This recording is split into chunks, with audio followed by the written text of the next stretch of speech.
పుస్తకములు నీవు పూలెను చూడు, చింపబోకు మురికి చేయబోకు. పరుల పుస్తకములు నెరవు తెచ్చితివేమి, తిరిగి వేగ తెలుగు బిడ్డ. అర్థమైందా? స్కూల్లో నేను లేట్గా వచ్చాను రా, 10 రోజులు జాయిన్ అయింది, నా పుస్తకం ఇస్తావా అంటే, అరే మా అమ్మ తెచ్చిందిరా, నా పుస్తకాన్ని పూలాగా పెట్టుకున్నాను అంటే, లేదు రా 10 రోజులు తెచ్చిస్తాను. 10 రోజుల వస్తారా అంటే, రేపు తెచ్చిస్తానని వాడు ఇస్తాడు. 1 month కూడా వాడిని పుస్తకం వేయడు, తర్వాత ఎక్కిస్తాడు అంటే చిన్న పుస్తకంలో నువ్వు పువ్వులను పాప ఇంటికి చదువుకున్నావు ఏం పాప, పుస్తకంలో నువ్వు పువ్వులను చూడు. సాఫ్ట్వేర్ ఇప్పుడు అంత పుస్తకాలు లేవు కాబట్టి అంత ల్యాప్టాప్.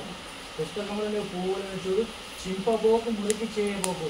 పరుల పుస్తకములు నిలవంటే అప్పు, పరుల పుస్తకము నిలవ తెచ్చిదేమి, తిరిగి నువ్వేగా తెలుగు బిడ్డ అని చెప్పాడు. తెలుగు బిడ్డ రాశాడు.